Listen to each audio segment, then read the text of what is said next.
Next question असा आहे की कन्सिस्टंट कसं राहिलं पाहिजे एक लॉंग रेसमध्ये.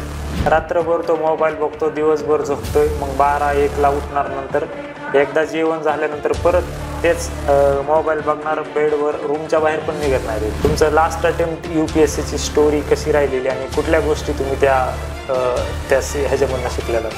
आपण स्वप्नही तसे बघतोय, आपण आपल्या स्वप्नांसोबत कॉम्प्रोमाइज केलेलं नाही. मुलांमध्ये आणि पालकामध्ये चर्चाच होते, स्पेशली करिअरबद्दल. प्रत्येकाची लाईफमध्ये ना टाईमलाईन वेगळी असते. इथे लाईफमध्ये कुठलंही कंपॅरिझन नसतं. तर आजकालचे जे पॅरेंट्स आहेत ते काय करतात, त्यांच्या विद्यार्थ्यांकडनं खूप अनरिअलिस्टिक एक्सपेक्टेशन्स ठेवतात. याच्याबद्दल तुम्ही पालकांना काय सांगताल? अक्षरशः नाश्त्याला पैसे नसायचे तर गावाकडून घरून आणलेला चिवडा मुलं नाश्त्याला खायचे. 1 महिनाभर तो चिवडा पुरवायचा. जास्त सॅक्रिफाईस करताल, फेल्युअर नंतर तेवढं जास्त पेन आपल्याला बघायला भेटतं. सोशल मीडिया हे एक आभासी जग आहे, त्यामुळे त्या विळख्यामध्ये विद्यार्थ्यांनी स्वतःला अडकवून घेऊ नये. Good morning students. आजचा जो पॉडकास्ट आहे हा प्रत्येक विद्यार्थ्याच्या लाईफसाठी खूप महत्त्वाचा ठरणार आहे, कारण या पॉडकास्टमध्ये आपण खूप सारे महत्त्वाचे पॉईंट कव्हर केलेले आहेत. आज आपल्यासोबत डॉक्टर राजू वानरे सर आहेत, जे स्वतः MBBS आहेत. त्यांनी KEM मुंबई सारख्या कॉलेजमधनं त्यांचं MBBS कंप्लीट केलेलं आहे. सोबतच त्यांनी 3 वेळेस UPSC प्री आणि मेन्स क्रॅक केलेली आहे आणि ते आत्ता सध्या RCCचे PCB हेड आहेत, जे की खूप मोठी पोझिशन आहे. आणि लातूर ट्युशन एरियामधील सर्व विद्यार्थी, म्हणजे बरेच विद्यार्थी त्यांच्या कॉन्टॅक्टमध्ये आहेत. आणि सरांसोबतच पॉडकास्ट हा का अरेंज केला आहे, कारण सर हे यूथ, म्हणजे जे विद्यार्थ्यांचे, जे यंग विद्यार्थ्यांचे प्रॉब्लेम्स आहेत त्याच्यासोबत ते रिलेट करू शकतात आणि त्याच्यावरती एक प्रॉपर सोल्युशन देऊ शकतात असं मला वाटलं.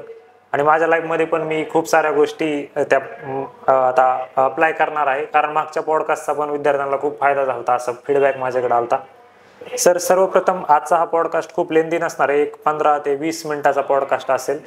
तर सगळ्यात महत्त्वाचा आणि पहिला प्रश्न असा आहे की आजकालचे जे सोशल मीडियाचं जमाना आहे त्याच्यामध्ये विद्यार्थी खूप लवकर डिस्ट्रॅक्ट होऊन जातात. म्हणजे फोन असेल, लॅपटॉप, टॅब अशा गोष्टींसाठी किंवा ती फ्री फायर आणि असे गेममध्ये खूप लवकर ते एकदम लवकर त्याच्याशी अट्रॅक्ट होऊन जातात आणि मग त्यांचं जे मेन ध्येय आहे अभ्यास ते सोडून देतात. ह्याच्यावरती काय सोल्युशन? सर्वप्रथम तर सर्व जे दर्शक आहेत त्यांना नमस्कार. विश्वजित, मागच्या वेळेला आपण एक पॉडकास्ट केला होता, त्यानंतर विश्वजितचा मागे काही दिवसांपासून आमचा संपर्क झाला. त्याचं म्हणणं आलं की बरेच विद्यार्थी आहेत ज्यांच्या मनामध्ये प्रश्न आहेत आणि त्यांना जाणून घ्यायचं की ह्या गोष्टींना नेमकं आम्ही हँडल कसं केलं पाहिजे.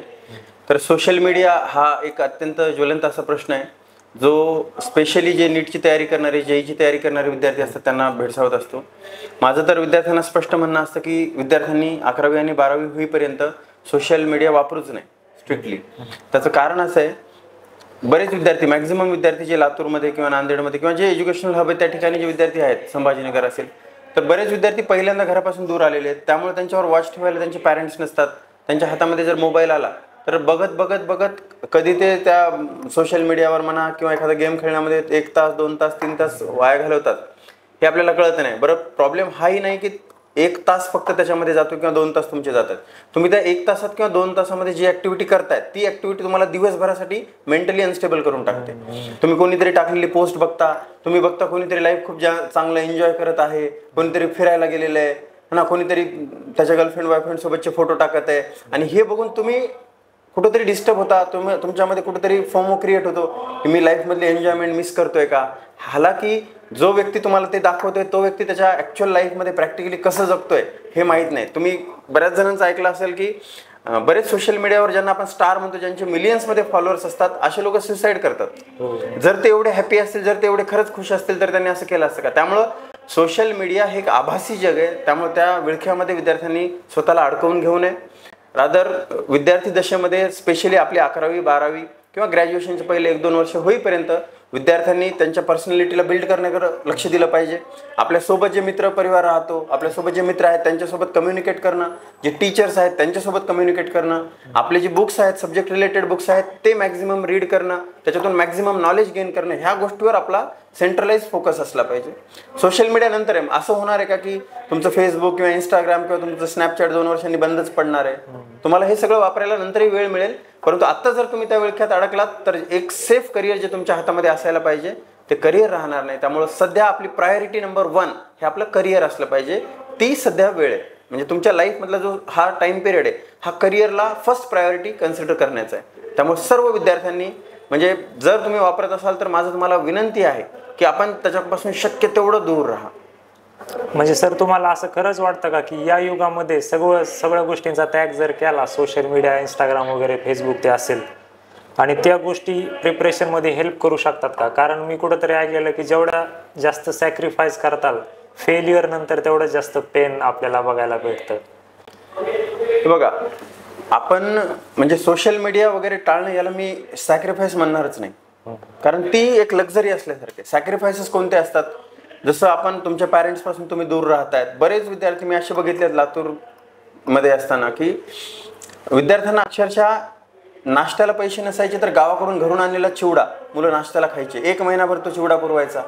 दुपारचा 1 टाइमचा टिफिन असायचा. आपल्या घरच्यांना 2 टाइमचा महिन्याचा म्हणजे 2 टाइमचा टिफिन परवडणार नाही म्हणून अर्धा टिफिन दुपारी खायचा, त्यातलाच उरलेला टिफिन रात्री खायचा. म्हणजे ह्या गोष्टी ज्या असतात ह्या गोष्टींना मी एक प्रकारचं सॅक्रिफाईस म्हणेन. सोशल मीडिया वापरणं न वापरणं हे एक प्रकारची लक्झरी आहे असं मला वाटतं. त्यामुळं आणि हे बघा, कदाचित असं असेल की 100 पैकी 10 जण कदाचित त्या गोष्टीला हँडलही करू शकतील, परंतु ती एक रिस्क आहे. आणि सोशल मीडियानं तुम्हाला तुमच्या वैयक्तिक लाईफमध्ये खूप ॲडव्हान्टेज होतो किंवा तुम्हाला अकॅडमिकली तुमच्या परफॉर्मन्समध्ये काहीतरी एनहान्समेंट होईल. शक्यतो सोशल मीडिया हे डिस्ट्रॅक्शन क्रिएटच करतो, स्पेशली विद्यार्थी दशेमध्ये. त्यामुळं विद्यार्थी दशेमध्ये तरी तो अवॉइड करणंच हे योग्य राहील असं मला वाटतं. Yes, definitely sir. तर आजकालचे जे पॅरेंट्स आहेत ते काय करते, त्यांच्या विद्यार्थ्यांकडनं खूप अनरिअलिस्टिक एक्सपेक्टेशन्स ठेवतात. याच्याबद्दल तुम्ही पालकांना काय सांगताल? मला सर्व पालकांना असं सांगायचं की बघा, प्रत्येक विद्यार्थी युनिक असतो, प्रत्येक विद्यार्थ्याच्या ॲबिलिटीज युनिक असतात. पालकांनी एका गोष्टीची काळजी घ्यावी. म्हणजे जुन्या काळात काय व्हायचं की पालक म्हणायचे की म्हणजे आमचे सुद्धा वडील असं म्हणायचे की मी एकदा त्याला ॲडमिशनला घेऊन गेलो, त्याच्यानंतर मी 2 वर्ष गेलोच नाही आणि त्यानं डायरेक्ट निकालच घेऊन आला. मला असं वाटतं की काळ बदललेला आहे, थोडंसं जग बदललं आहे. सोशल मीडिया, डिस्ट्रॅक्शन्स खूप जास्त झालेत, कम्युनिकेशन्स खूप जास्त चॅनल्स ओपन असतात. त्यामुळं पालकांनी आपल्या पाल्यावर 100% विश्वास तर ठेवावा, परंतु थोडंसं डोळे उघडे ठेवून आपला पाल्य नेमका काय करतोय, त्याचे मित्रपरिवार कसा आहे, तो कोणत्या संगतीमध्ये आहे, त्याच्या क्लासला जाऊन व्हिजिट करणं. मी बरेच विद्यार्थी असेही बघितले जे की एक्झाममध्ये कॉपी वगैरे करतात, मोबाईलवरून बघून आन्सर्स लिहितात, पालक खुश राहावेत म्हणून. तर माझी पालकांनाही विनंती आहे की आपण ऑफिसला व्हिजिट केलं पाहिजे. आपण आपल्या पाल्याचा प्रोग्रेस नेमका कसा सुरू आहे, तो अभ्यास कसा करतोय, त्याचे कोण मित्र आहेत, त्यांच्या मित्रांच्याही भेटी घेतल्या पाहिजेत. तर म्हणजे त्याच्यावर विश्वास ठेवूनच त्याच्यावर बारकाईनं आपण नकळतपणे लक्षही ठेवलं पाहिजे. आणि तो 100% त्याच्याकडून प्रयत्न करतोय की नाही ह्या गोष्टीची आपण खात्री केली पाहिजे. मग बघा, सर्व आता जे विद्यार्थी तयारी करतात, अर्थात प्रत्येक विद्यार्थ्याच्या पालकाला अपेक्षा असते की माझा मुलगा डॉक्टर किंवा चांगल्या कॉलेजमधून इंजिनियर झाला पाहिजे, परंतु 100% पालकांची अपेक्षा पूर्ण होणं शक्य नसतं. परंतु जी गोष्ट शक्य आहे ती ही आहे की आपला पाल्य त्याच्याकडून 100% प्रामाणिक प्रयत्न करतोय, मेहनत करतोय, तो मेहनतीत कुठेही कमी पडत नाहीये, त्याची संगत चांगली आहे, त्याला वयोमानानुसार त्याच्या ज्या चुका होत असतात त्या चुकांमध्ये तो कुठेतरी गुरफटून जाऊ नये, अडकून जाऊ नये. कारण खूप म्हणजे अकॅडमिकली एखाद्या एक्झाममध्ये टॉप केलं म्हणजेच अकॅडमिकली किंवा नंतर लाईफमध्ये तो सक्सेसफुल होणार आहे असं नाही आहे. कारण बऱ्याच पालकांना ह्या गोष्टी माहिती आहेत आणि आम्हीही बघत असतो. एखादा विद्यार्थी भलेही तो मार्क घेताना थोडे बहुत कमी घेतो, परंतु लाईफमध्ये नंतर कधीतरी खूप सक्सेसफुल झालेला असतो. मोठेगावकर सर बऱ्याच वेळा मला सांगत असतात की माझ्या क्लासमध्ये जे विद्यार्थी टॉप असायचे, म्हणजे त्यांची जर आपण सक्सेसच्या डेफिनेशन ज्या आजकालच्या आहेत मॉडर्न त्याच्याप्रमाणे जर मोजलं तर ते आज म्हणजे कुठेतरी नोकरी आहे, सेटल्ड आहेत, गव्हर्नमेंट जॉबला आहेत, 50,000 रुपये 1,00,000 रुपये सॅलरी मिळते त्यांना किंवा 1,50,000 रुपये सॅलरी मिळते. पण मग त्या सक्सेसच्या डेफिनेशनमध्ये जे क्लासमध्ये ॲव्हरेज स्टुडंट होते ते कुठेतरी पुढे निघून गेले. तर लाईफमध्ये अकॅडमिक्सच्या सोबतच इतरही गोष्टी महत्त्वाच्या असतात. तर आपला पाल्य एक अष्टपैलू म्हणून डेव्हलप झाला पाहिजे. त्याला जग कसं चालतं, जगाचं वर्किंग कसं आहे, जगामध्ये काय गोष्टी लागतात, कोणते स्किल लागतात, या संदर्भात सुद्धा गोष्टी शिकल्या पाहिजे त्यानं. त्यामुळं आपण फक्त अकॅडमिकली त्यानं खूप अति जास्त मार्क घ्यावेत. कोणाचा तरी माझ्या मित्राचा किंवा माझ्या पाहुण्यामध्ये कोणाचा तरी मुलगा लागलाय म्हणून माझ्याही मुलांना लागलंच पाहिजे असा हट्ट आपण करू नये. त्याची कॅपॅबिलिटीज काय आहेत, त्याच्यात कोणते गुण आहेत ते आपण ओळखावेत आणि त्याच्याप्रमाणे आपण त्याच्यासाठी करिअर निवडावं. येस, तरी पण लातूरला पाठवलेले पालक बऱ्यापैकी सिरियस असतात. म्हणजे काय काय तर आता मेट्रो सिटीमध्ये वगैरे मी गेलतो काही दिवसांपूर्वी, तिथं पालकांना काहीच माहित नाही, ते विद्यार्थी क्लास बंक करून बाहेर फिरायला गेलेत असं तसं, म्हणजे जास्त ते सिरियसच घेत नाहीत. लॉकडाऊन नंतर बऱ्याच गोष्टी चेंज झालेल्या आहेत, पालकांची मेंटॅलिटी वगैरे.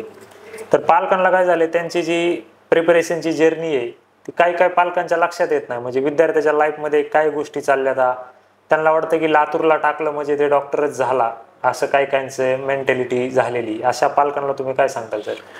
मला असं वाटतं की जे एज्युकेशनल हब आहेत लातूर, नांदेड, संभाजीनगर ह्या ठिकाणी आपण आपल्या पाल्याला जेव्हा टाकता त्यावेळेला त्याला डेफिनेटली आपण डॉक्टर, इंजिनियर बनवायचं ह्या हेतूनच टाकत असता प्रत्येकजण. परंतु आपला पाल्य मी सांगितल्यासारखं 100% प्रामाणिक प्रयत्न करतो का, मेहनत करतो का, या गोष्टीची आपण खात्री करू शकतो. प्रत्येक विद्यार्थी डॉक्टर होऊ शकत नाही. आणि बऱ्याच वेळा असं होतं की पालकांची अपूर्ण राहिलेली काही स्वप्न असतात, म्हणजे त्यांचं करिअर कुठल्या कारणामुळं अपूर्ण राहिलेलं असतं, त्यांना पाहिजे तसा सपोर्ट मिळालेला नसतो. अर्थात कुठलाही पाल्य आपल्या म्हणजे आपलं पाल्य फेल व्हावा किंवा त्याचं करिअर खराब व्हावं म्हणून विचार करत नसतो. परंतु ते कुठंतरी नकळतपणे त्यांचे अपूर्ण राहिलेले स्वप्न त्या पाल्यावर थोपावतात. आणि मग हे प्रेशर, आता काही काही विद्यार्थी खूप चांगलं हँडलही करतात, त्यांनाही ह्या गोष्टीची जाणीव असते की माझे पप्पा, माझी मम्मी, त्यांचं स्वप्न आहे, मी त्यांच्यासाठी मेहनत करणार, मी त्यांचं स्वप्न पूर्ण करणार, आणि त्या चांगली गोष्ट आहे. परंतु बऱ्याच वेळा असं होतं की काही काही विद्यार्थ्यांना ह्या गोष्टीचं दडपण जाणवतं आणि मग त्या दडपणाखाली ते विद्यार्थी डिप्रेशनमध्ये जातात आणि मग भरकटतात. तर मला असं म्हणायचं की ही जी काही सांगड आहे याच्यासाठी सगळ्यात बेस्ट वे हा आहे की कम्युनिकेशन असलं पाहिजे. विद्यार्थी आणि पालक यांच्यामध्ये जर चर्चा झाली की म्हणजे पालकांनी जर बोलून दाखवले त्यांच्या नेमक्या काय स्वप्न आहे, त्यांच्या काय अपेक्षा आहेत, आणि विद्यार्थ्यांनी त्याच्या मनामध्ये काय सुरू आहे, तो किती मेहनत करतो किंवा तो कशा पद्धतीने अभ्यास करतोय, प्रोग्रेस करण्यासाठी काय करतो, हे जर कम्युनिकेशन होत राहिलं तर दोघांनाही एकमेकांची बाजू कळेल.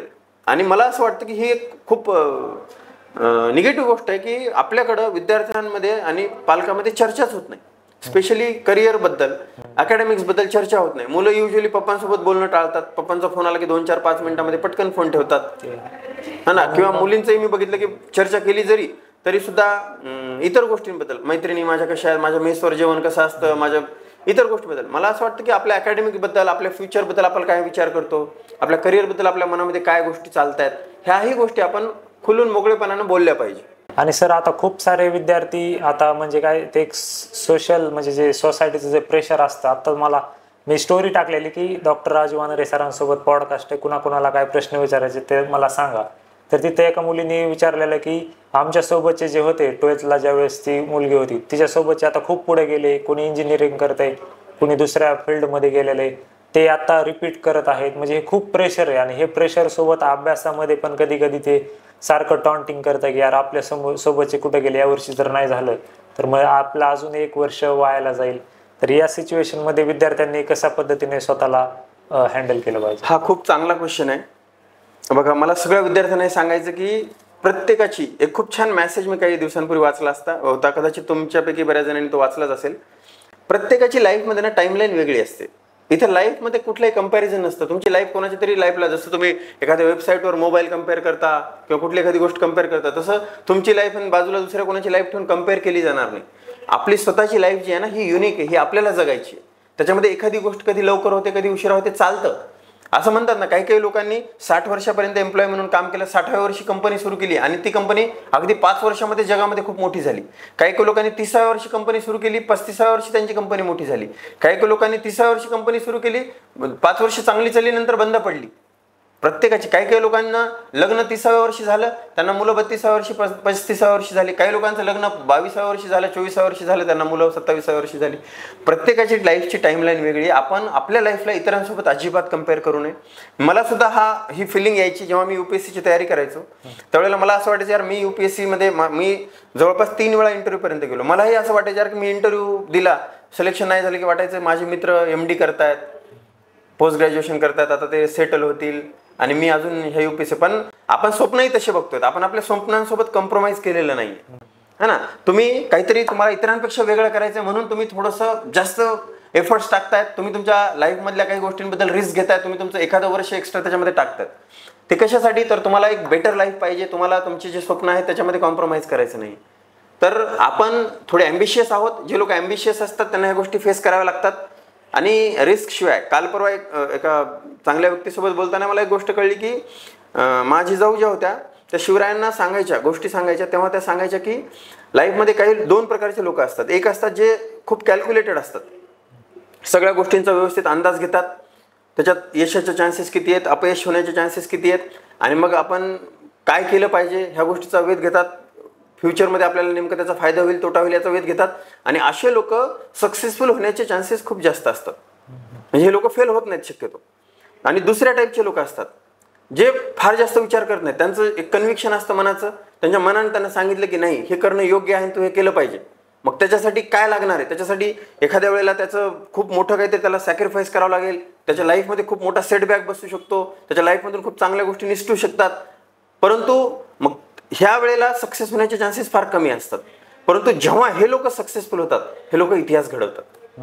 त्यामुळं तुम्ही जे स्वप्न बघतायत ते इतरांसारखं बघा, प्रत्येक जण नॉर्मली जगतोच ना. नॉर्मल जगणं म्हणजे काय, तुम्ही काहीतरी नावासाठी ग्रॅज्युएशन केलं, कुठेतरी ऍडमिशन टाकलं, ग्रॅज्युएशन केलं, ग्रॅज्युएशन झाल्याच्या नंतर कुठेतरी तुम्हाला 10, 20, 5, 25 हजाराची नोकरी मिळणार, मग घरचे लग्न लावून देणार, मग लेकरं होणार आणि तेच रुटीन. हे तर सगळ्यांचंच होतं.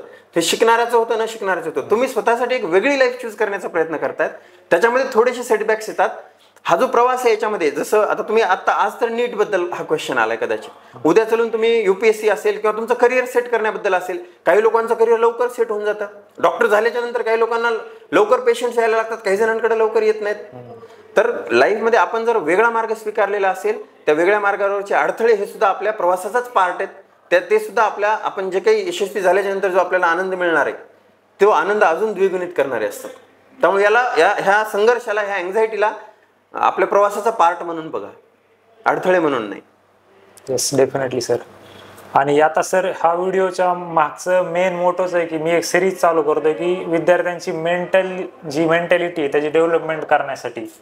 तर त्याच्यासाठी काही म्हणजे मी आता पॉडकास्ट करणार आहे, आता तुमच्यासारखे जे आहेत टॉपचे जे लोक.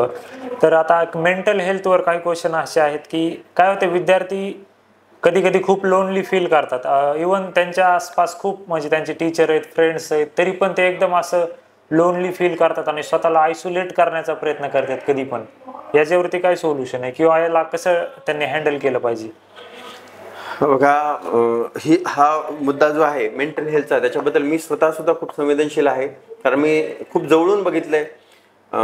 वेगवेगळे लोक वेगवेगळ्या कारणामुळं म्हणजे डिप्रेशनमध्ये असतात, वेगवेगळ्या कारणामुळे त्यांची मेंटल हेल्थ अफेक्ट होत असते. WHO सुद्धा डेटा आहे, 10 पैकी 3 ते 4 लोकांना मेंटल हेल्थचा प्रॉब्लेम असतो. परंतु अनफॉर्च्युनेटली आपल्याकडे मेंटल हेल्थला पाहिजे तेवढं महत्त्व दिलं जात नाही, है ना. मेंटल हेल्थ जी आहे, तर मला असं म्हणायचं आहे की विद्यार्थ्यांनी, स्पेशली विद्यार्थी दशेमध्ये, विद्यार्थ्यांनी पालकांमध्ये योग्य ते कम्युनिकेशन असलं पाहिजे. विद्यार्थ्यांना मला हे सांगायचं की तुम्ही तुमच्या पालकांजवळ, जर एखाद्या वेळेला असं शक्य नसेल की तुम्ही तुमच्या पालकाजवळ पाहिजे त्या पद्धतीने ओपन होऊ शकत नसाल, तर तुमच्या लाईफमध्ये 1-2 असे फ्रेंड्स असले पाहिजे ज्यांना तुम्ही तुमचं दुःख व्यक्त करून दाखवलं पाहिजे. एकटं राहणं आहे. बघा, मी परत एकदा सांगतोय, तुम्ही करिअरमध्ये तुमच्या अकॅडमिक्समध्ये तुम्ही थोडं बहुत कमी जास्त करताय, याचा अर्थ तुम्ही लाईफमध्ये सक्सेसफुल आहात नाही आहेत असं अजिबात होत नाही, है ना.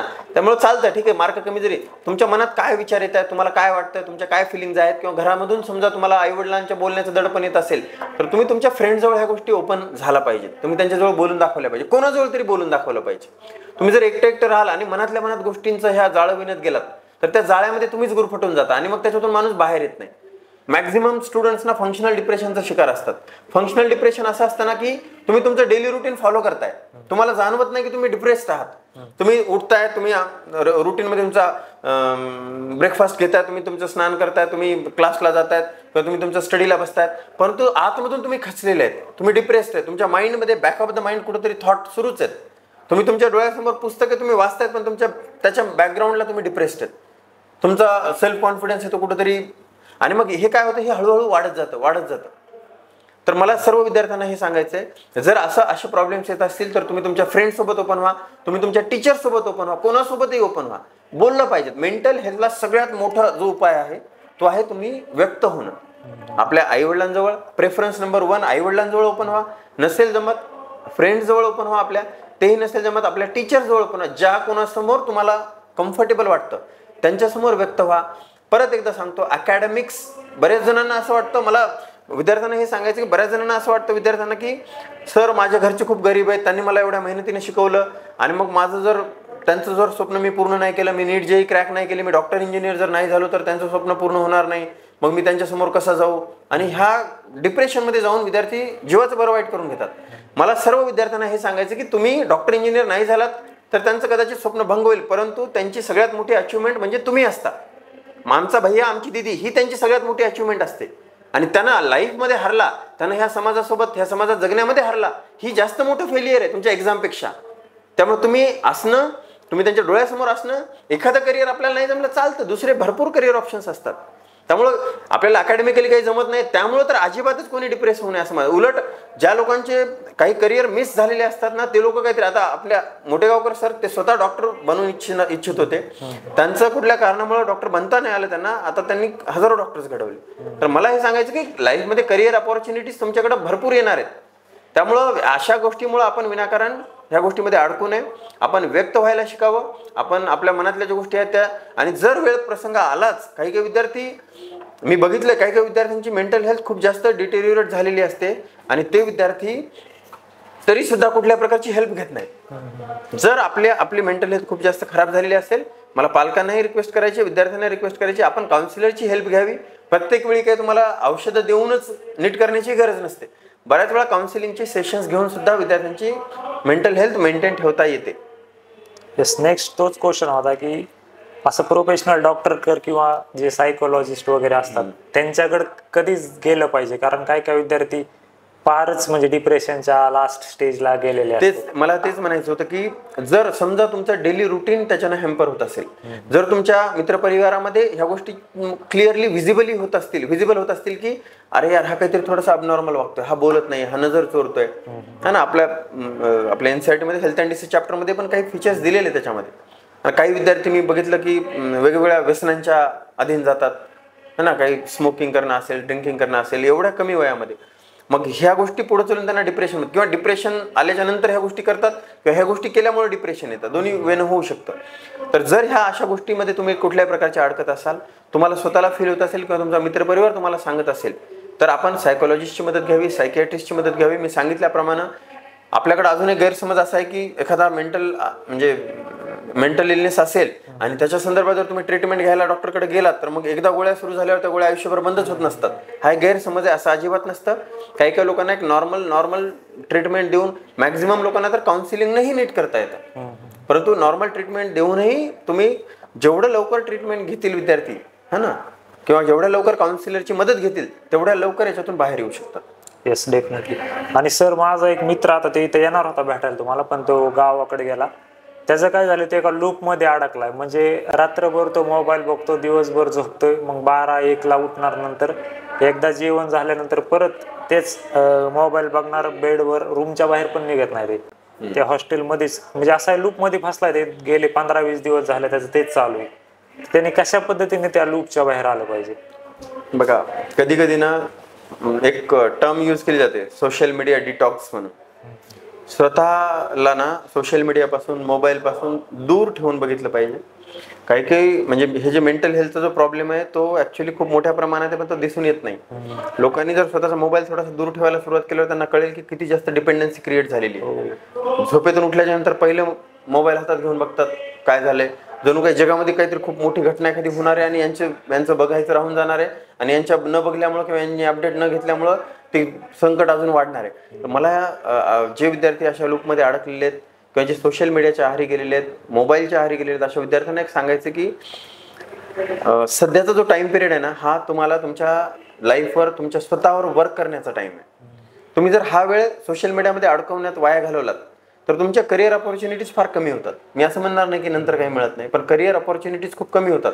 आणि ह्या दिवसामध्ये तुम्ही जर मेंटली अनस्टेबल झालात तर तुमची कुठल्याही प्रकारचं काम करण्याची जी इच्छाशक्ती असते आणि जी पॉवर असते, ती पॉवर हळूहळू डिटेरियोरेट होत जाते. मग तुम्हाला कुठली गोष्ट करणे, लेझीनेसमध्ये तुम्ही अडकून जाणार. तर स्वतःला आपण, विद्यार्थी दशेमध्ये माणसानं कसं असलं पाहिजे, स्वामी विवेकानंद खूप छान पद्धतीने सांगतात की विद्यार्थी नेमका कसा असला पाहिजे, त्याचं वागणं कसं असलं पाहिजे, त्याचा डाएट कसं असलं पाहिजे, त्याची झोप कशी असली पाहिजे. तर मला असं वाटतं की तुम्ही स्वतःला एका डिसिप्लिनमध्ये बांधून घेतलं पाहिजे. ते त्रासदायक असतं, है ना, कधीही डिसिप्लिन स्वतःला लावणं हे त्रासदायक असतं.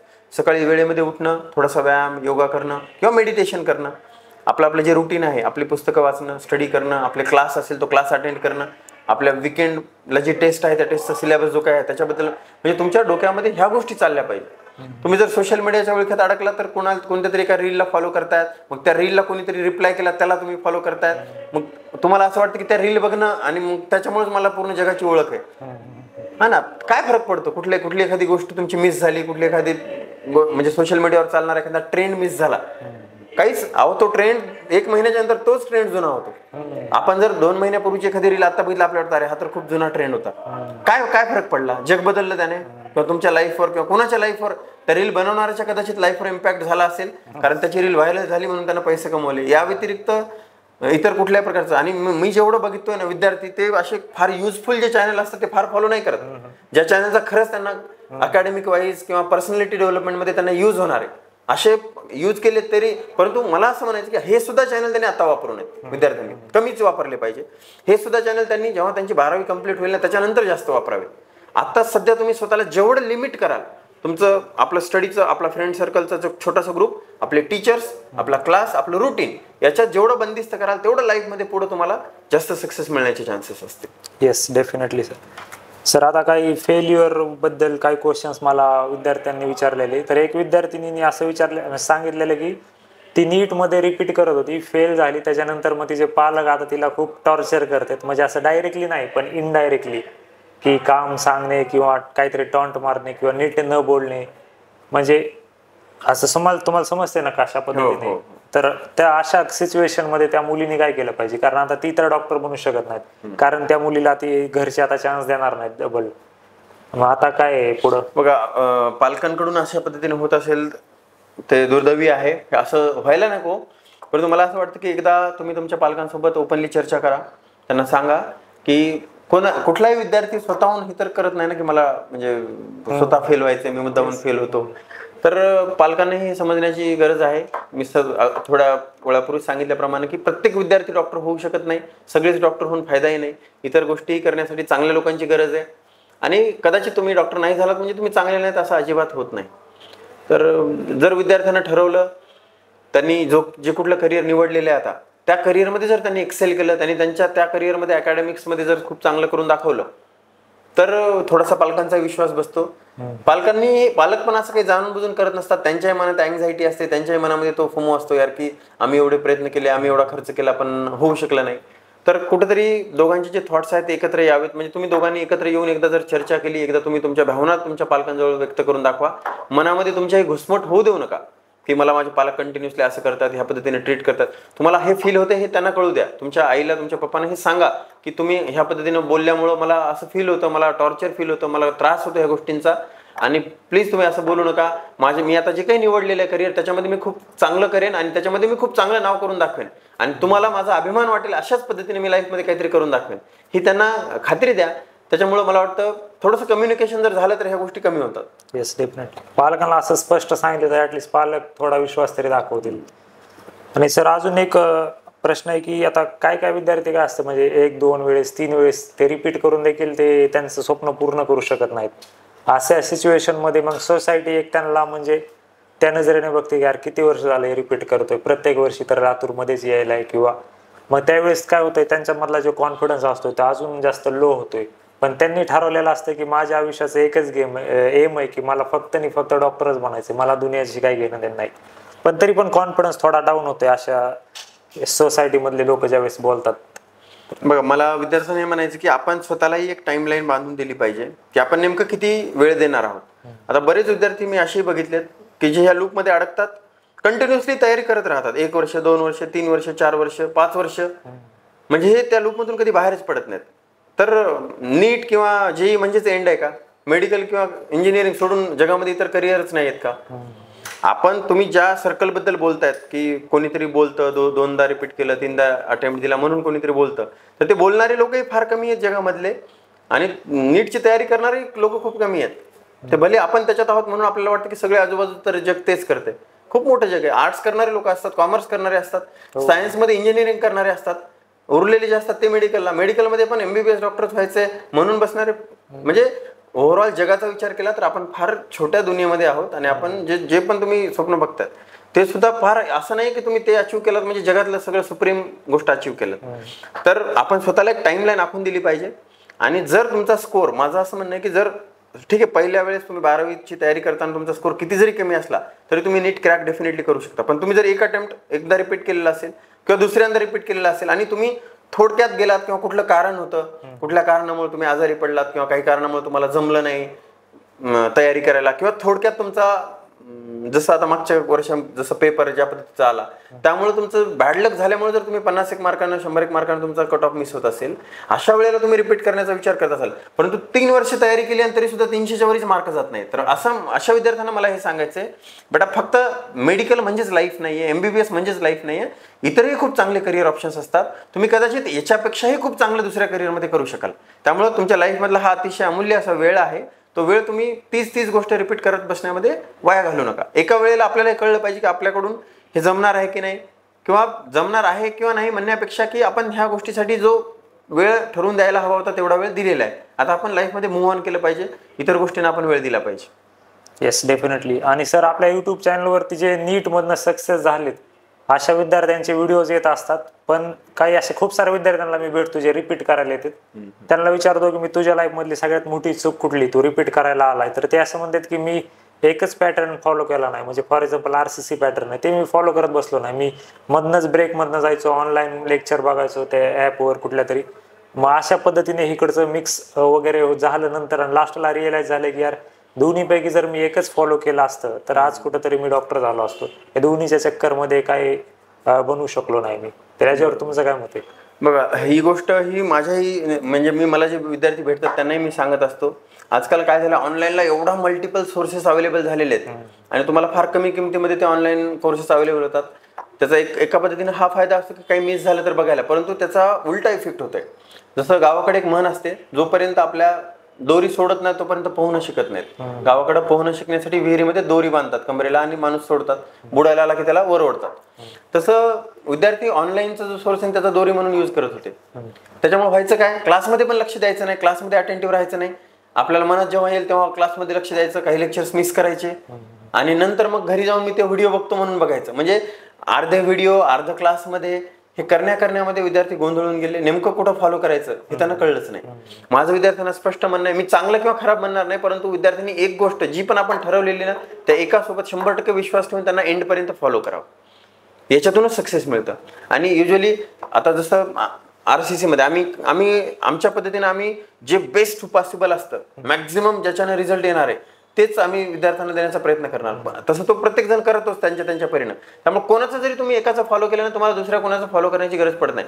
जिथं अडचण झाली, तर समजा एखादा विद्यार्थी आहे आणि त्याला कुठल्या कारणामुळं लेक्चर अटेंड करणंच जमलं नाही, तो 8 दिवस आजारी होता किंवा काही ऍक्सिडेंट झाला किंवा घरामध्ये काही एखादी घटना घडली, अशा वेळेला जर त्यानं तेवढा मिस झालेला पोर्शन कव्हर करण्यासाठी जर वापरत असेल तर ठीक आहे. परंतु कंटिन्युअसली आपल्याला एक दोरी आहे आणि आपण बुडलो तरी पण आपल्याला वर ओढलं जाणार आहे, आपलं मिस झालं तरी काही फरक पडणार नाही. आपण एक टॉपिक आहे 2 टॉपिक आहे, आपण 2 लेक्चर मिस केले किंवा लक्ष नाही दिलं, नंतर कव्हर करून घेऊ, हे नंतर करून घेऊ, ह्या फिलिंगनं बऱ्याच विद्यार्थ्यांचं नुकसान केलेलं आहे. Yes, definitely. सर, आता आपल्या ही सिरीज चालू केली, ह्याच्यामध्ये विद्यार्थ्यांची म्हणजे मेंटॅलिटी डेव्हलपमेंट होण्यासाठी ही सिरीज चालू केलेली आहे. तर त्याच्यापैकी त्यांच्या लाईफबद्दल काही प्रॉब्लेमॅटिक क्वेश्चन्स मला आता विद्यार्थ्यांनीच विचारलेले आहेत. की एका विद्यार्थ्याचं म्हणजे रिलेशनशिप वगैरे माहीतच असेल सर तुम्हाला, तर त्याचं ब्रेकअप झालं, तर त्याची स्टडी खूप जास्त अफेक्ट झाली, त्याचं कुठंच मन लागना गेलंय आणि आता तो पार म्हणजे ते कबीर सिंग टाईप बनून गेलेला आहे. तर त्याने कशा पद्धतीने म्हणजे त्याच्यामधनं बाहेर आलं पाहिजे? सर्वप्रथम तर मला असं वाटतं की तुम्ही तुमच्या 11वी 12वी हा जो टाइम पिरियड आहे, ह्या टाइम पिरियडमध्ये रिलेशनशिप सारख्या गोष्टीमध्ये शक्यतो अडकू नये. हा ना, हे प्रलोभन असतं. मी सांगितल्यासारखं तुम्ही आजूबाजूला बघता आपल्या मित्रपरिवारामध्ये आपल्या मित्राला मैत्रिणीला गर्लफ्रेंड आहेत, बॉयफ्रेंड आहेत, आणि त्यांचं बघून आपल्याला असं वाटतं यार की मला नाहीये, आणि मग आता सगळे मुलं संपतात की काय, मुली संपतात की काय, मला कोणी उरतच की नाही, ह्या पद्धतीचा फोमो क्रिएट होतो. तर बेटा ह्या गोष्टी कुठेही जाणार नाहीयेत. तुम्ही जे सगळे पालक सांगत असतात, जे वडीलधारी लोक आपल्याला नेहमी सांगत असतात की पहिली प्रायोरिटी तुमच्या करिअरला द्या. वेळ निघून गेल्याच्या नंतर ह्या गोष्टी समजतात, रिअलाइज होतात, आणि तोपर्यंत तुमच्या हातात काही राहिलेलं नसतं. त्यामुळे तुम्ही करिअर बनवा. मी आता थोड्या वेळापूर्वी म्हणल्यासारखं जगातले काही मुलं किंवा मुली संपणार नाहीयेत. तुम्ही स्वतःला त्या योग्य बनवा अगोदर. मी विद्यार्थ्यांनाही वर्गात सांगत असतो की तुम्ही अजून त्या योग्य बनले नाहीत की तुमच्यासाठी कोणता पार्टनर योग्य आहे हे तुम्हाला कळावं. हे तुमचं अजून वयच झालेलं नाही. माझ्यासाठी कुठला मुलगा कुठली मुलगी योग्य आहे हे कळण्या एवढं तुमचं वयच झालेलं नाही अजून. ही मॅच्युरिटी येण्यासाठी अजून वेळ लागेल तुम्हाला. अजून तुम्ही तेवढं जगच बघितलं नाही. तुमच्या समोर एखाद्या व्यक्तीनं सोशल मीडियावर किंवा व्हॉट्सअपवर चॅट करताना जे चित्र उभं केलंय त्या व्यक्तीचं, आता कुठला व्यक्ती असं तर म्हणणार नाही की मी फार वाईट आहे, मला फार वाईट सवयी आहेत, मी फार चिडका आहे किंवा मी कसा आहे नेमका, हे कोणी तुम्हाला स्वतः सांगणार नाही. तो तर एक चांगल्या व्यक्तीचं चित्र तुमच्या समोर उभा करेल. आणि तुम्ही रादर दॅन तुम्हाला भेटलेल्या व्यक्ती पेक्षा तुम्ही सोशल मीडियावर त्या व्यक्तीने तुमच्या समोर उभ्या केलेल्या चित्राच्या प्रेमात पडलेले असतात आणि मग जेव्हा तुम्ही त्यांना ऍक्च्युअल मध्ये भेटता बोलता तेव्हा तुम्हाला कळतं की हे तर वेगळंच काहीतरी आहे है ना. त्यामुळे मला तुम्हाला हे सांगायचं की घाई करू नका. सध्याचा जो टाइम पिरियड आहे तो तुमच्या करिअरवर फोकस करण्याचा आहे. त्यामुळं जर तुमच्या मित्रासोबत हे घडलं असेल तर मला असं वाटतं की ईश्वराने त्याला एक संधी दिलेली आहे त्याच्या करिअरला खूप परत एकदा रुळावर आणण्यासाठी. आपण या सगळ्या गोष्टी थोड्याशा मी प्रेमाच्या विरोधात नाही रिलेशनशिपच्या, परंतु मला असं म्हणायचं की ह्या गोष्टी योग्य त्या वयात झाल्या पाहिजे. तुम्ही कॉलेजला जा. मी तर असं म्हणतो की विद्यार्थ्यांना की कॉलेजला गेल्याच्या नंतर पहिले 1-2 वर्ष तुम्ही जग एक्सप्लोर करा, मित्र बनवा, त्यांच्यासोबत कम्युनिकेट करा. कोणकोणत्या वेगवेगळ्या बॅकग्राऊंडचे लोक असतात, वेगवेगळ्या खेडे भागातून आलेले, शहरातून आलेले, काही शेतकऱ्यांची मुलं, काही गव्हर्नमेंट ऑफिसरची मुलं, वेगवेगळ्या जातीचे वेगवेगळ्या धर्माचे फ्रेंड बनवा. वेगवेगळ्या राज्यातून आलेली मुलं कॉलेजला असतात, त्यांचं कल्चर समजून घ्या, ट्रॅव्हल करा, एक्सप्लोर करा जगाला. तेव्हा तुम्हाला ह्या प्रत्येक गोष्टीतून तुम्ही शिकाल आणि तुम्ही पर्सनॅलिटी म्हणून डेव्हलप व्हाल. नंतर मग तुम्हाला कळेल की माझ्यासाठी कोण सुटेबल आहे. अगोदर मला सांगा की तुम्हाला स्वतःला तरी माहिती आहे का की तुम्ही कोण आहेत. मग तुम्ही कोण आहात हे कळण्यासाठी अगोदर जग एक्सप्लोर करा, त्याच्यानंतर तुम्हाला कळेल तुमच्यासाठी सुटेबल कोण असतं. आणि ह्या गोष्टी इव्हेंच्युअली घडत असतात लाईफमध्ये. हे काही ठरवून करणाऱ्या गोष्टी नसतात, परंतु हे आता विद्यार्थी मला असं वाटतं की हे ठरवून करतात. जे 11वी-12वी मध्ये ना बऱ्याच वेळा असं की त्यांना आम्ही मागे पडतोय, आमचं राहून चाललंय म्हणून मुद्दामून ठरवून करायचं म्हणून करत असतात. तर कृपया करून हे करू नका मुलांना. बेटा लाईफमध्ये पुढे चालून ना तुमचं करिअर, कारण प्रॉब्लेम हा होतो की तुमचं करिअर कॉम्प्रोमाइज होतं आणि हा सगळ्यात मोठा धोका आहे. येस, ते खान सरचा एक व्हिडिओ बघितलेला की करिअर सोबत जे पण काही गोष्टी कॉम्प्रोमाइज येते अशा पहिल्यांदा दूर करा.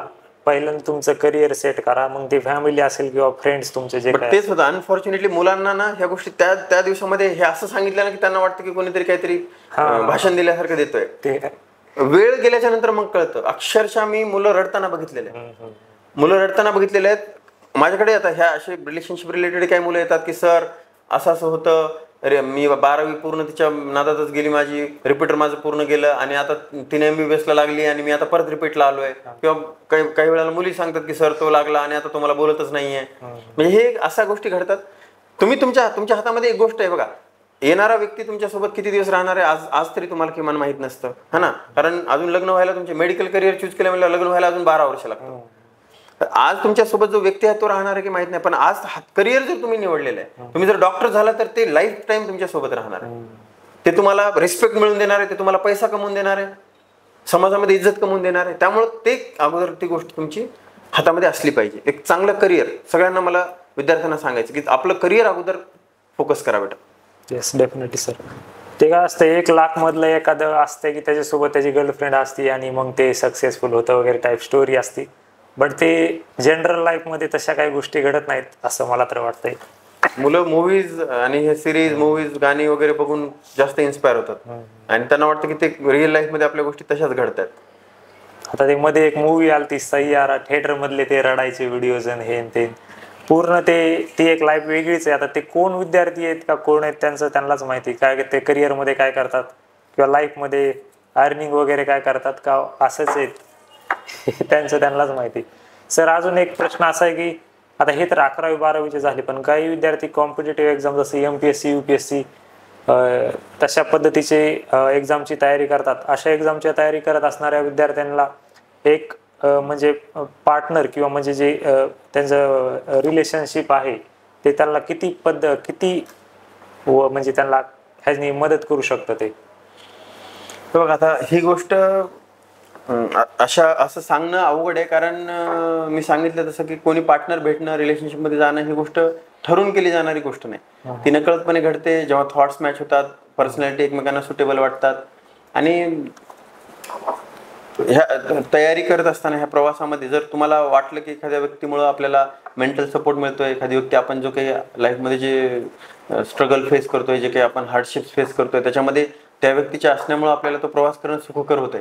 म्हणजे एकमेकांना त्यांच्या करिअरमध्ये त्यांच्या गोलमध्ये हेल्प करणारे पार्टनर जे असतात ते पार्टनर खरंच मिळाले तर नशीब असतं. परंतु युजली काय होतं माहिती का की दोघंही जण रिलेशनशिपमध्ये पडतात आणि दोघंही जण स्वतःचे गोल विसरून जातात आणि एकमेकांना मिळून हेच त्यांचं गोल बनून जातं. ते आहे. त्यामुळे मला असं वाटतं की इव्हेंच्युअली जर गोष्टी जागच्या जागेवर eventually things will fall in place अशा टाईपनं जर गोष्टी घडत गेल्या तर ठीक आहे. परंतु करिअर बनेपर्यंत आपल्या हातात काही गोष्टी येईपर्यंत आपण अशा गोष्टींना शक्यतो जेवढं जमेल तेवढं दूर ठेवलेलं बरं.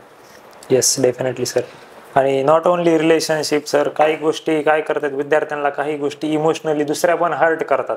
म्हणजे मे बी ते फॅमिली त्यांच्यावरती डाऊट घेते विनाकारण, किंवा म्हणजे अजून बाकीच्या पण लाईफमध्ये दुसऱ्या गोष्टी असतात ज्या विद्यार्थ्यांना किंवा जे असे प्रिपरेशन करत आहेत अशा लोकांना हर्ट करतात. तर त्या गोष्टींपासून कशा पद्धतीने विद्यार्थ्यांनी किंवा त्या लोकांनी बाहेर आलं पाहिजे? मला असं वाटतं विद्यार्थ्यांनी ना मेंटली स्ट्रॉंग होणं आवश्यक आहे. कारण युजली आपले जे विद्यार्थी असतात 11वी-12वीचे, त्यांना 10वीपर्यंत खूप घरच्यांनी म्हणा किंवा शिक्षकांनी एकदम तळहातावरच्या फोडासारखं सांभाळलेलं असतं.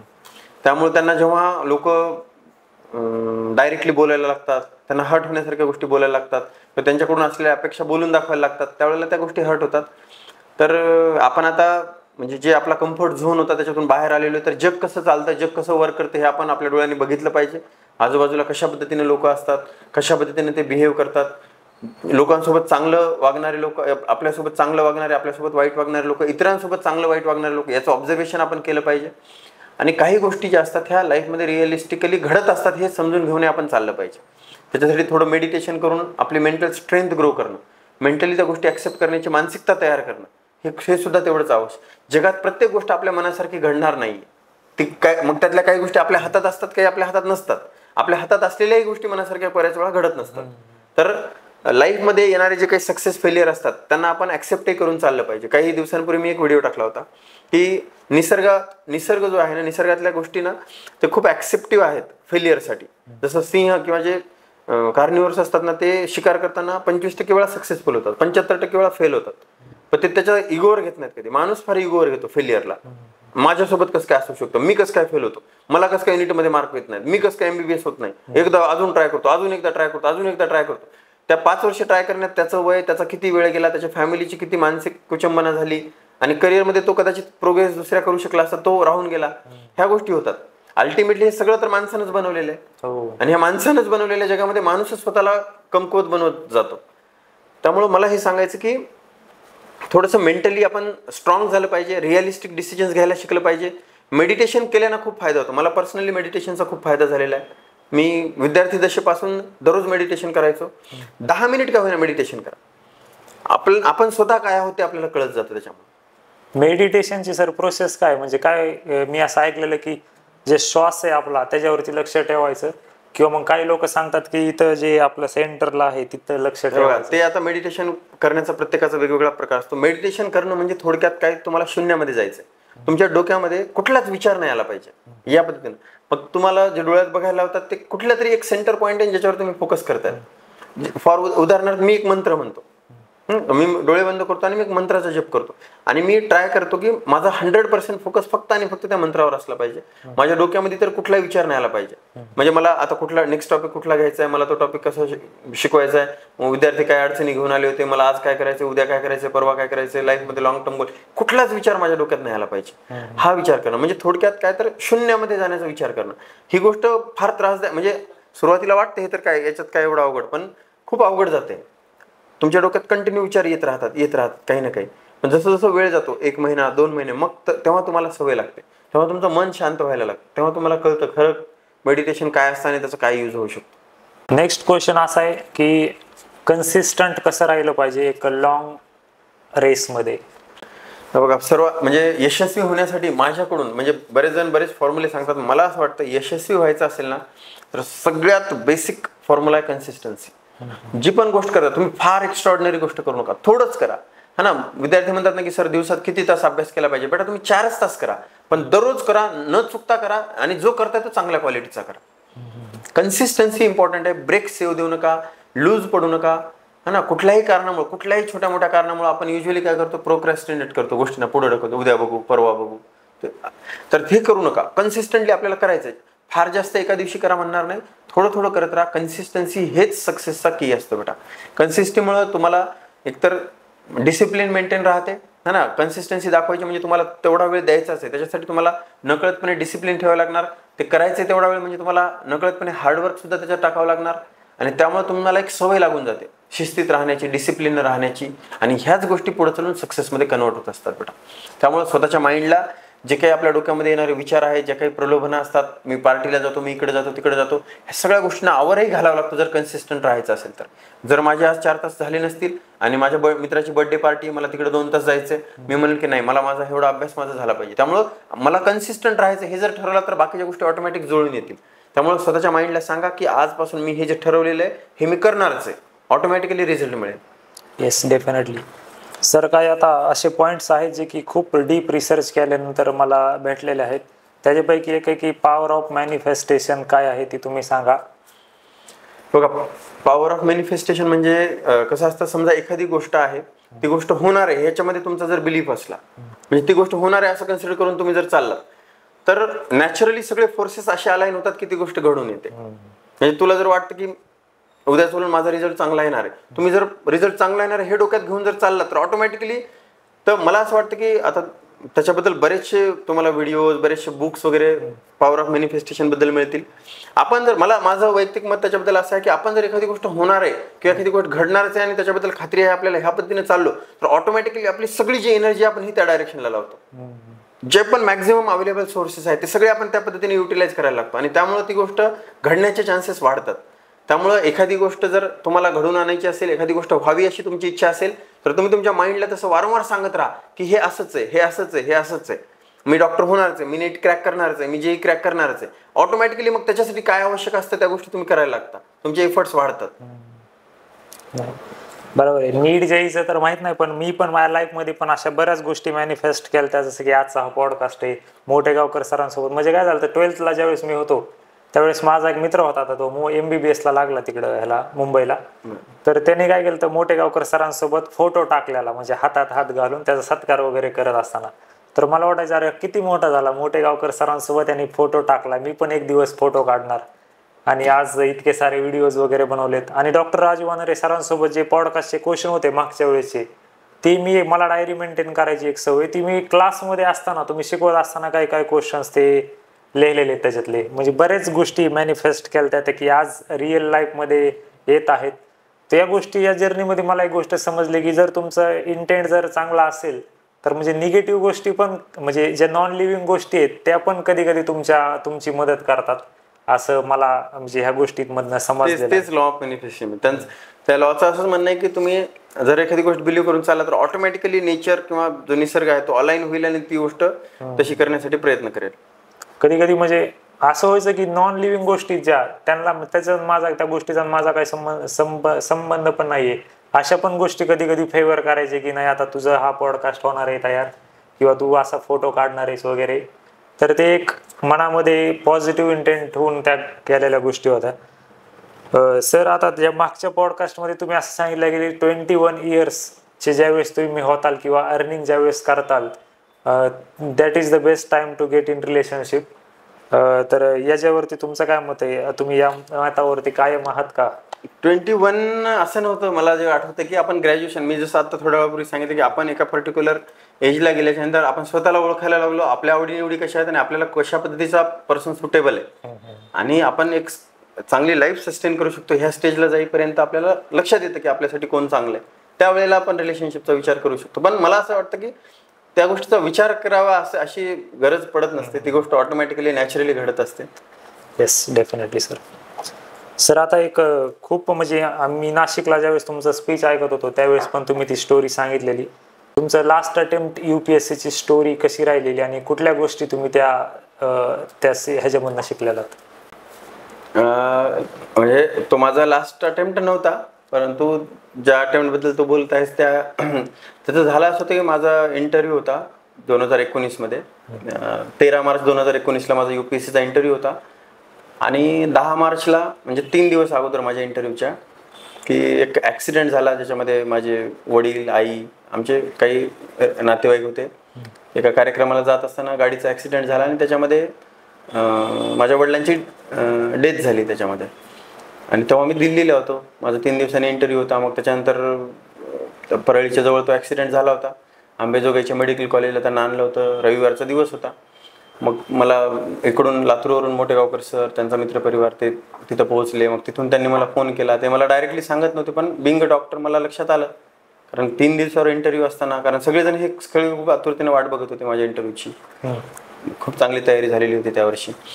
तर मग मला लक्षात आलं की जर बोलवत आहेत तर गोष्टी म्हणजे थोडंसं काहीतरी झालेलं असणार आहे.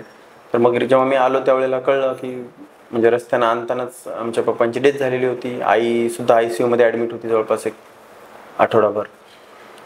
तर त्या गोष्टीतून मला कळलं. आणि मी म्हणजे UPSCची तयारी करावी ही आमच्या पप्पांचीच सगळ्यात जास्त इच्छा होती. म्हणजे त्यांनाच वाटायचं की मी UPSCची तयारी केली पाहिजे. तर त्याच्यातून मला एक कळलं की काही काही गोष्टी असतात, म्हणजे ते आठवल्यानंतर अजूनही असं वाटतं की काय एखाद्या मूवीमध्ये वगैरे जे जसं घडतं, जसं दाखवतात तशा पद्धतीनं मला ते प्रोसेसच होत नव्हतं. जेव्हा हे घडत होतं ना तेव्हा मला कळतच नव्हतं की नेमकं हे असं कसं घडतंय, काय घडतंय हे. म्हणजे कोणीतरी ते अशी बाहुली चालवल्यासारखं चालवतं आणि हे घडून आणतंय, असं अशा पद्धतीची फिलिंग मला आली होती. त्याच्यातून मला एक गोष्ट कळली की आपल्या समोर आपले जे माणसं आहेत ना ते कधी पण, म्हणजे मला नंतर त्यांच्यासोबत जे काही होते आमचे काही ना, ते त्यांनी मला सांगितलं की ते तिथं ज्या पाहुण्यांकडे गेलेले होते ना तिथेही ते सांगत होते म्हणजे 2 दिवसांनी आमच्या मुलाचा इंटरव्ह्यू आहे, आमचा मुलगा आता असं असं होणार आहे. म्हणजे आपले ज्या विद्यार्थ्यांनाही मला हे सांगायचे की तुमचे पालक तुमच्याबद्दल खूप आपुलकी, खूप स्वप्न बाळगून असतात. मला पालकांनाही सांगायचे की तुमच्या पाल्यांना सुद्धा तुमच्या स्वप्नांची कदर असते. असं नाही की त्यांना तुम्ही काय करताय तुमच्या मेहनतीचं काहीच नसतं.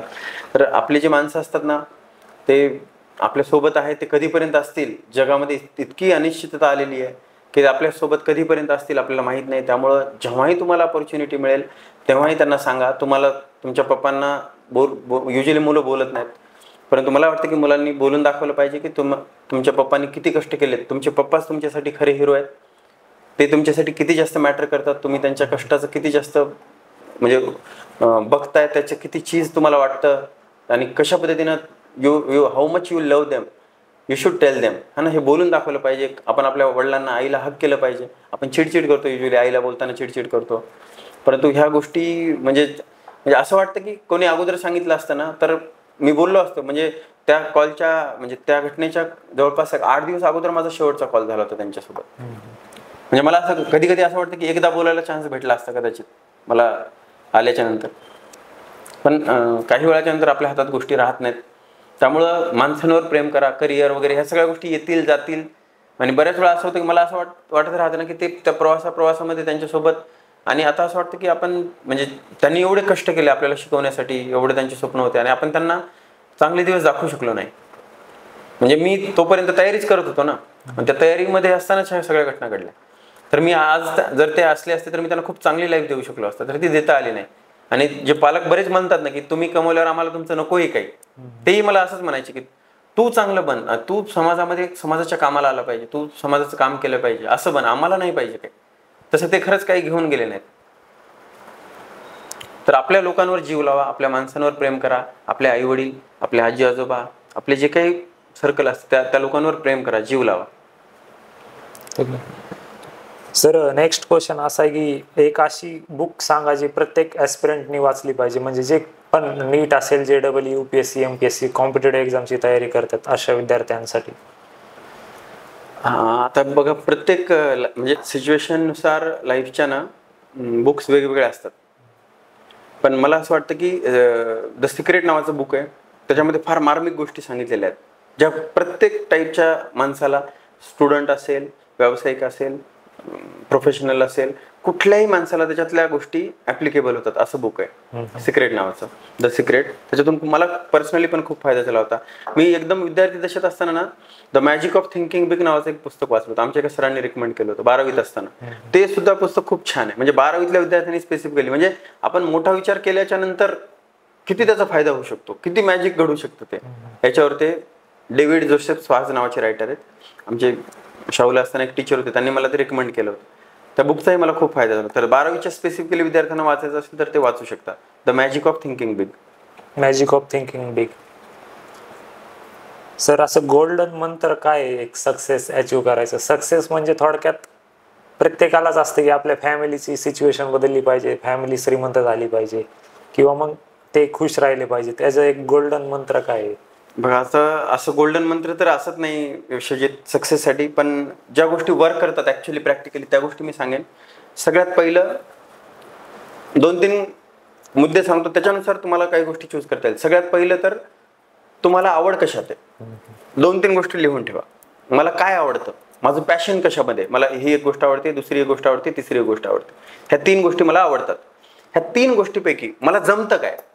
बऱ्याच वेळा असं असतं ना की आवडतं पण ते जमत नाही. उदाहरणार्थ समजा मला म्युझिकची खूप भयानक आवड आहे. मला गाणं ऐकायला खूप आवडतं. हा ना, माझं म्हणजे चाइल्डहुड ड्रीम होतं की मला तबला शिकायचा होता. पण अनफॉर्च्युनेटली कधी म्हणजे असं झालं ना, अकॅडमिकली स्कूल टॉपर, नेहमी सगळीकडे टॉपर, त्यामुळे पुस्तकं वाचण्यात आणि त्याच्यातच मोठेपणा मिळायचं. त्यामुळे त्या गोष्टीकडे मला लक्ष देता आलं नाही. मला फार वाईट वाटतं त्या गोष्टीचं आज. तर जसं आता ते जमतं, दुसरं मग मला अभ्यासात चांगलं जमतं, परत तिसरी कुठली गोष्ट, मी क्रिकेट खूप चांगलं खेळतो. तर ह्या 3 गोष्टी मला म्हणजे आवडतात. त्यातलं मला जमतं काय सगळ्यात चांगलं, जे तुम्हाला जमतं त्याच्याकडे या. किंवा मग 2 गोष्टी असतात की आवडतात पण आणि जमतात पण. त्याच्यानंतर तिसऱ्यांदा तुम्ही विचार करा की यापैकी मार्केटमध्ये व्हॅल्यू कोणत्या गोष्टीला, म्हणजे ही गोष्ट केल्यामुळे मी मार्केटमध्ये त्याला ऍक्सेप्टन्स मिळेल, त्याच्यातून मला पैसे अर्निंग होण्याचे चान्सेस जास्त आहेत. हे बघा, बरेच जण तुम्हाला म्हणजे एक वाक्यात सांगतील की तुम्हाला जे आवडतं ते करत राहा ऑटोमॅटिकली तुम्हाला. पण प्रॅक्टिकली जर विचार केला, आपल्याला जर रिस्क मिनिमाइज करायची असेल तर आपली आवड कशात आहे, त्यातलं आपल्याला काय जमतं, आणि आपल्याला जमणाऱ्या गोष्टीपैकी मार्केटमध्ये डिमांड कोणत्या गोष्टीला आहे, मार्केटमध्ये काय चालतं, ह्या 2-3 गोष्टी जर आपण केल्या आणि मग फायनल झाल्याच्या नंतर एक प्लॅन बनवायचा, त्या प्लॅननुसार हार्डवर्क करायचं आणि कन्सिस्टंटली आपण ती गोष्ट परस्यू करायची, 100% यश मिळतं. Yes, definitely sir.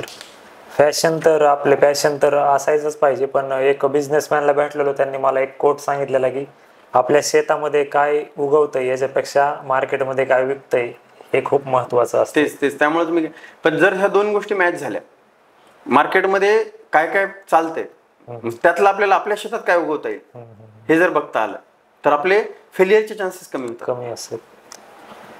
सर, अजून एक दुसरा क्वेश्चन आहे की म्हणजे ते विद्यार्थ्यांनीच दिलेलं आहे की काय विद्यार्थी काय करतात, फार रिझल्ट लागल्यानंतर किंवा म्हणजे सगळ्या प्रोसेस झाल्यानंतर कायला रिअलाइज होतं की यार एवढ्या मार्क्समध्ये आपल्याला काय भेटत नाही, मग ते परत रिपीट करायला येतात. तर मग त्यांनी कशा पद्धतीने प्लॅनिंग करायला पाहिजे. हे बघा, मला असं वाटतं की विद्यार्थ्यांनी रिपीट करायचं डिसिजन घेतल्यानंतर असं समजायचं की मागच्या वर्षीचं आपलं जे प्रिपरेशन होतं ते बोनस आहे, आपल्याला 0 पासून पुन्हा एकदा सुरुवात करायची. तुम्ही जर मागच्या वर्षीचं काहीतरी रेमिनंट नॉलेज आणि त्याच्यावर बिल्ड करायचं असं कन्सिडर करून केलात ना, मग गॅप्स राहतात स्टडीमध्ये बरेचसे. आपण असं कन्सिडर करायचं की जी ऑलरेडी प्रिपरेशन आहे ती बोनस आहे. 0 पासून प्रत्येक गोष्ट पहिल्यापासून केल्यासारखं तयारी करा. त्यावेळेला मग तुम्हाला ऑटोमॅटिकली ती गोष्ट करताना स्पीड येईल, ऑटोमॅटिकली काही गोष्टी तुम्हाला इझी वाटतील, तर ते मॅच होऊन जातात. परंतु 0 पासून जर केलात ना तर मग तुम्ही एक्स्ट्राऑर्डिनरी रिझल्ट आणण्यासाठी सुटेबल राहता. म्हणजे मी एक गोष्ट ऑब्झर्व केली, आता मागच्या वर्षी तुम्ही बघितलं तर 600+ वाले मॅक्झिमम विद्यार्थी जे आहेत ना ते फ्रेशर आहेत. रिपीटर बल्कमध्ये सिलेक्शन जास्त रिपीटर असतात, पण टॉपर. त्याचं कारण काय असतं ना, ते बारकाईनं केलेलं असतं त्यांनी. रिपीट करताना मुलं काय करतात, ब्रॉड गोष्टीकडे डायरेक्टली फोकस करतात. तर बारकाव्यानं 0 पासून पुन्हा एकदा सुरुवात करा, त्यामुळं यश मिळण्याचे चान्सेस वाढतात. पण जर ChatGPTला क्वेश्चन विचारला, ChatGPT जे की मॉडर्न इन्व्हेन्शन आहे, त्याला जर तुम्ही क्वेश्चन विचारलात की एका 18 वर्ष वयाच्या मुलाचं आयुष्य कसं बर्बाद करायचं, कसं डिस्ट्रॉय करायचं, तर त्याचं उत्तर काय येतं तुम्ही स्वतःही एक करून बघू शकता. ते सांगेल की त्याला त्याच्या मोबाईल फोनला ॲडिक्ट बनवा, हा ना, त्याचा जो मोबाईल फोन असतो त्याला ॲडिक्ट बनवा. त्याच्यानंतर लव हे त्याच्या लाईफचं एकमेव गोल बनवा. कुठल्याही परिस्थितीत लव मिळालं म्हणजे आपण लाईफमध्ये सक्सेसफुल झालो. त्याच्यानंतर त्याच्या वाईबच्या नावाखाली, आजकाल ना वाईब मॅच झाली पाहिजे, वाईब आली पाहिजे कुठल्याही गोष्टी गेलं की, तर वाईबच्या नावाखाली त्याच्यात लेझिनेस फीड करा, त्याच्या माइंडमध्ये सेल्फ डाऊट क्रिएट करा. जगाला त्यानं वेगळं दाखवलं पाहिजे पण मनामध्ये त्याचं स्वतःवर प्रचंड डाऊट असला पाहिजे. त्यानंतर त्याच्या मनामध्ये फेलियरची एवढी भीती निर्माण करा की त्यानं कुठली गोष्ट नवीन ट्राय सुद्धा करू नये, जे चालले ते चालू द्या, कुठल्या नवीन गोष्टी ट्राय करायच्या नाही. त्यानंतर फास्ट फेम आणि फास्ट मनी भेटली पाहिजे याच्यासाठी त्याला पळवा, त्याला दाखवा. एखाद्या रील स्टारने एक रील बनवली, तो सक्सेसफुल झाला, त्यानं मर्सिडीज घेतली, है ना. त्याला HC वर्मा जो सक्सेसफुल झालेला आहे त्याच्याबद्दल अट्रॅक्शन नाही वाटलं पाहिजे, या पद्धतीचं एन्व्हायरमेंट क्रिएट करून द्या.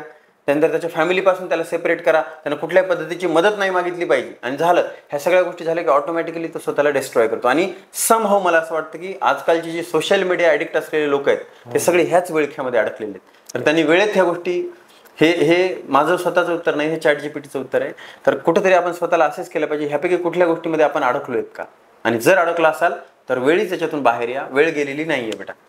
Yes sir, thank you so much. तुम्ही विद्यार्थ्यांना गाईड केलं आणि तुमचा व्हॅल्युएबल टाईम दिल्याबद्दल. तर विद्यार्थी मित्रांनो, आमच्या यूट्यूब चॅनलला सबस्क्राईब करा अशा पद्धतीच्या कंटेंट पाहण्यासाठी. Thank you sir. थँक्यू विश्वजित.